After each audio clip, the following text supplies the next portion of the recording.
Good evening, ladies and gentlemen. This is Walt Smith with the Black News Network. I want to welcome you to another episode of our show. I want to thank you. We don't own the rights to the music, but we do own the rights to what we say.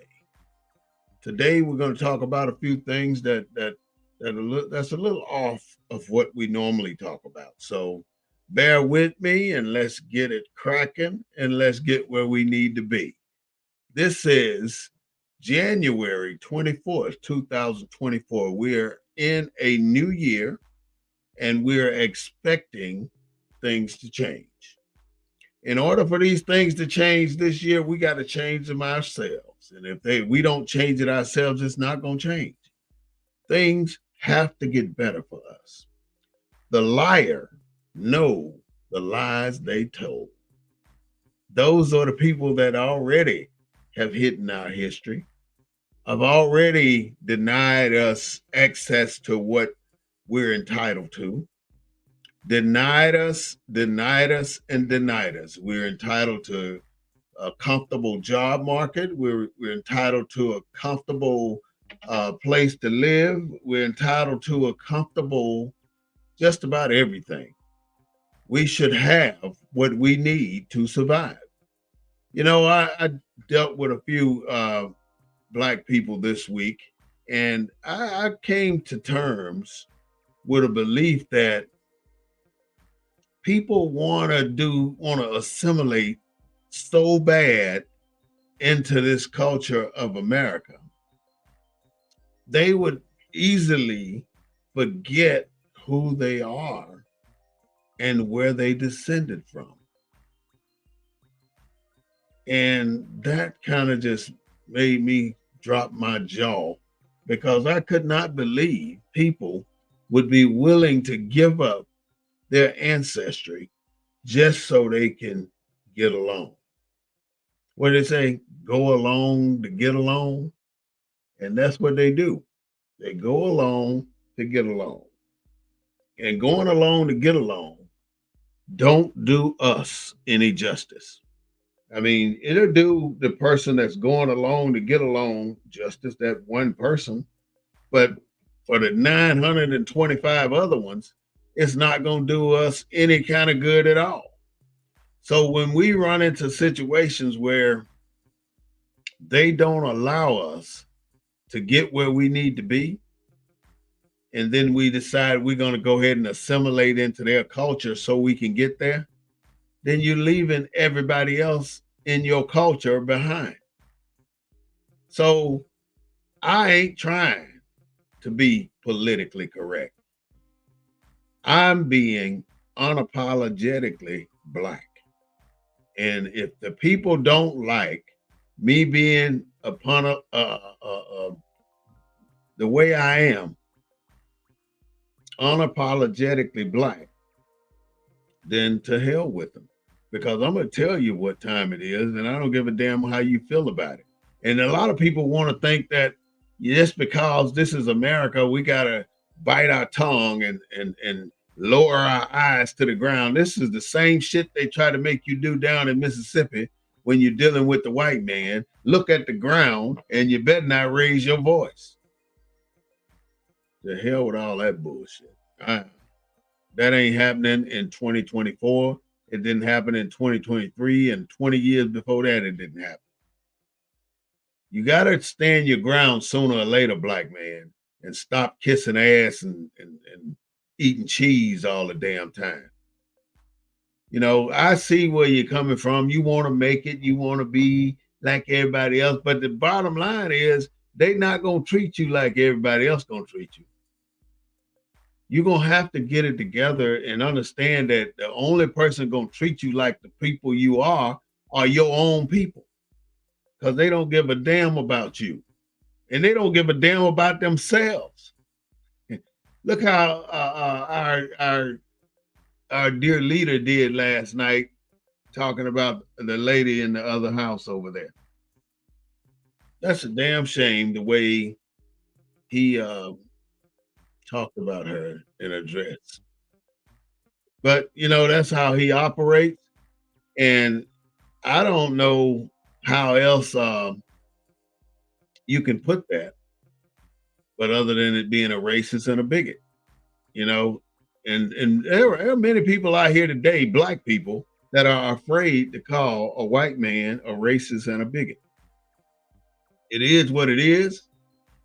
And if you don't like it, go tell somebody because I don't give a damn that you don't like it. For us to endure slavery, black codes, Jim Crow, segregation, integration, subtle racism, pull yourself up by the bootstraps, for us to go through all those phases and be where we are today, you ought to recognize that you ain't no weak people.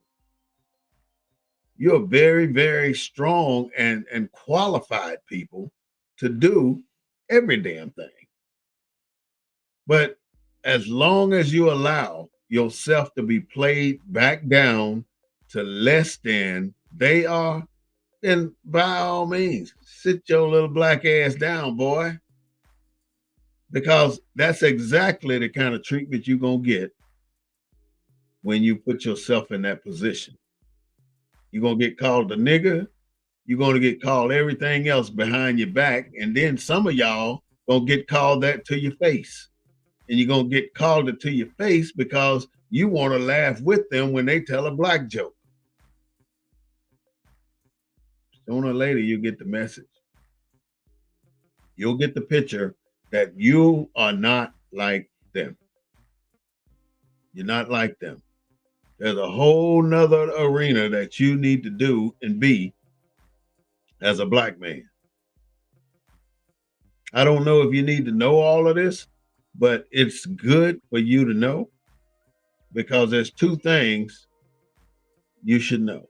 One is the American Fugitive Slave Act was the act that made anybody a slave. You didn't have to be a slave. You could be born and raised up north. They can go up there and catch you and bring you back down south and put you on a plantation and you'll stay there. And I'm sure you saw the movie 12 Years a Slave. And I haven't seen the new Color Purple, but I hear it's a pretty decent movie. But I did see the first one. And as you saw when Sophia balled her fist up and hit that white woman, she spent the rest of her life going in and out of jail. But the white woman can do all this stuff to her, but you can't do shit. You can't even say nothing to a white woman. You got to deal with the white man. And a white man can hit a black woman with his fist and nobody give a damn. They think she deserve it. You seen the movie The Help, right? You see how the police officers arrested that black woman like she was an old thug off the street? That's a damn shame that a white man could do a black woman the way they did that black woman. And that's the way it used to be. That is how it used to be. And we couldn't do a damn thing about it. But nowadays, we have the ability to change things. Then let's change things. But you can't change things still expecting yourself to go around kissing ass and eating cheese. I was in the service for a long time and I watched people kiss ass, sell themselves out I mean, tried their hardest not to be who they really were. It's almost like they hated being black and they wish they were white. They wish they were white. Yes, they did. That's sad, but that's the way it was. And it's probably like that in some places today. The greatest crime in U.S. history today is slavery. The second greatest crime in U.S. history today is the prison system. You got so many people in prison right now. It is unbelievable. It is unfreaking believable that all these people, black people, are in prison. You know, we're less than 20% of the population of a country, 240, 260 million people. But we have to not occupy many positions, not occupy many levels of management. Less than 0.0000000.1% of us are in management.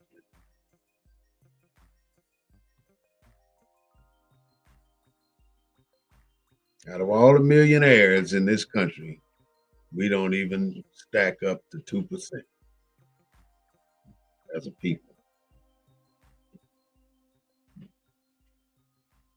The system was set up for us to remain poor. And we've been poor. We started out with nothing, and we're moving through life as if we want to get our hands on something and we want to keep it and we want to make it ours. That's what we do. We all know that in America, we have to abide by the law because the law is the law. And I mean, if you break the law, you're probably going to get the book thrown at you for the most minor infraction. And they're going to throw the book at you because they can.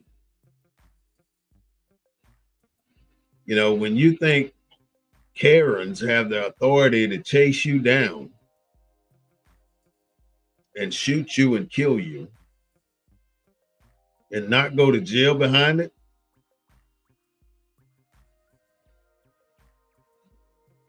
you got a country of privilege and faith. The 13th Amendment, the 14th Amendment, and the 15th Amendment don't really do that much for you. But they call themselves putting you in there and letting those amendments make the difference for you. But it's not true.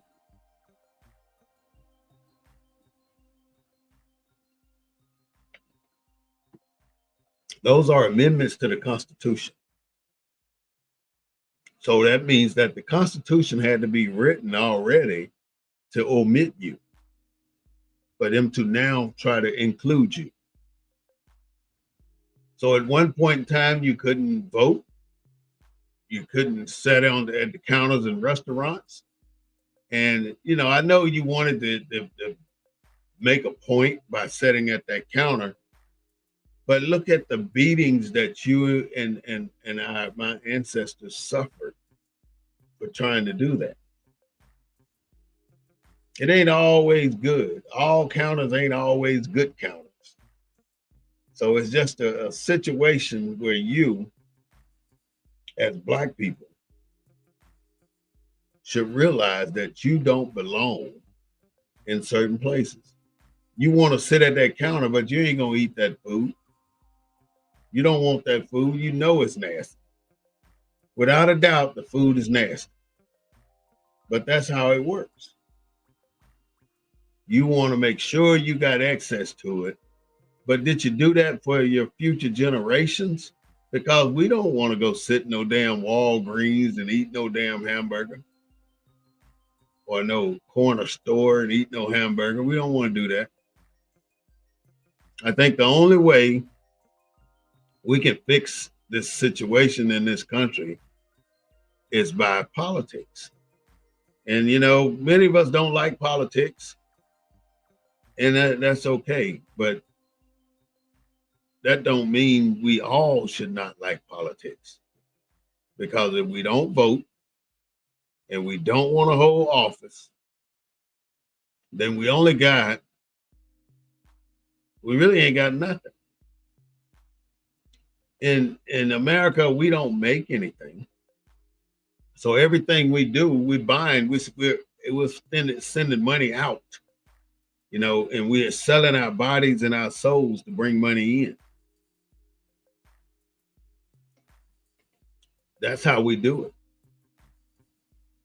You know, you have a few people out here that have made it, have made the money and been placed in prominent positions. And you know, they already identify those black people like that, and they said, "Well, we're gonna bring this one on up, so you won't get caught up trying to lead the black people."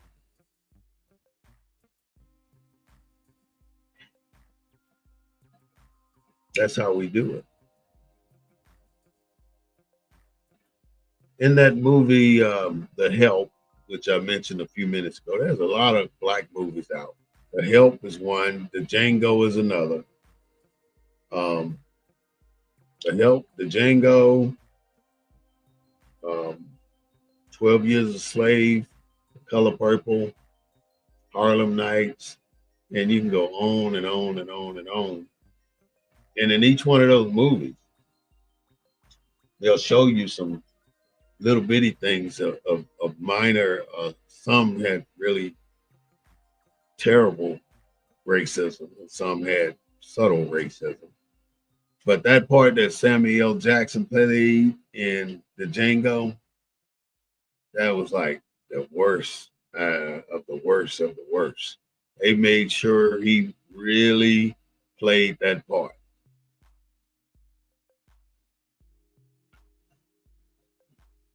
They made sure he really played that part. And then when you see Lapita in 12 Years a Slave being continually raped by the white man and the wife despising her and breaking glass in her face and trying to beat her to death.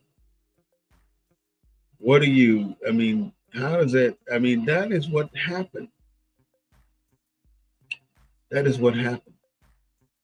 As long as we're not part of a community, if we don't show up living in a neighborhood, white folks are just fine.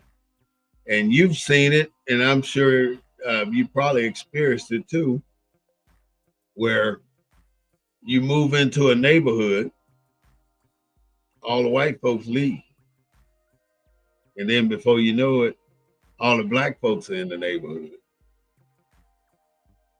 And the same thing happened with the Mexicans in the black neighborhoods. The Mexicans move in, then all the black people leave, and then the white people come back around and gentrify the place, buying it back from the owners and making it 10 times more expensive than what it used to be. In other words, they're reclaiming the neighborhood. Like all these inner cities right now, like Detroit was set the stage for what's happening here in America, all across America. All these major cities like Detroit, um, Chicago, Raleigh, North Carolina, Charlotte, Atlanta, Georgia, Jackson, Mississippi, on down the line. They're changing. And it's changing because people are not paying attention to what's actually happening in these cities. If you watching the trends,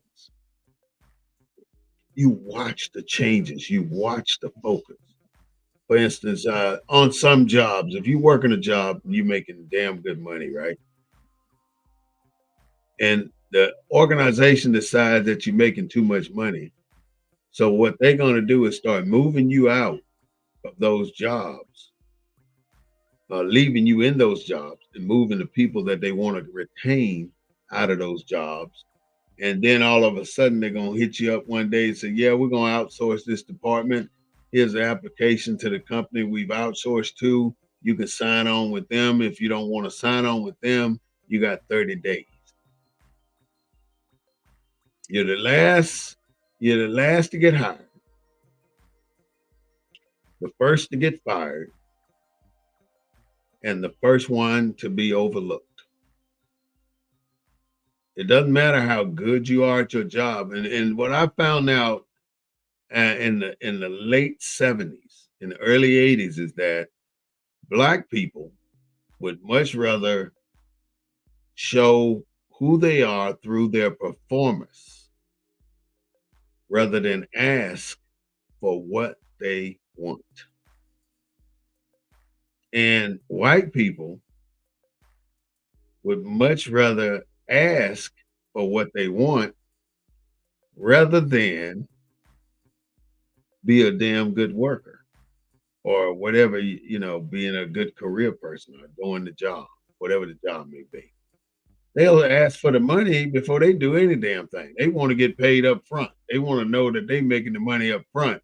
But Black people are willing to take a lower cut so they can get in. Then they want to prove themselves.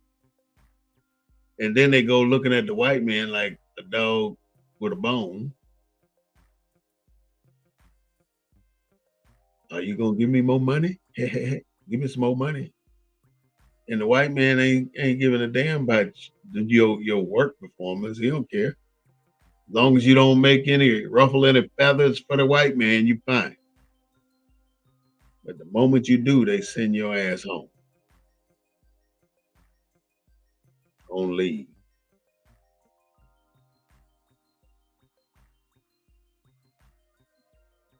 This is the Black News Network, the real voice of Black USA, broadcasting live on this day, this 24th day of January.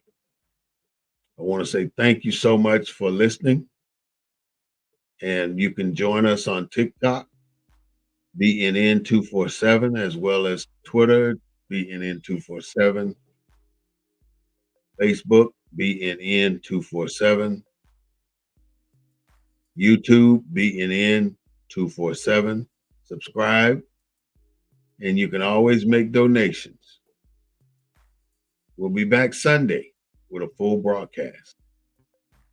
So thank you so much for joining us on BNN247.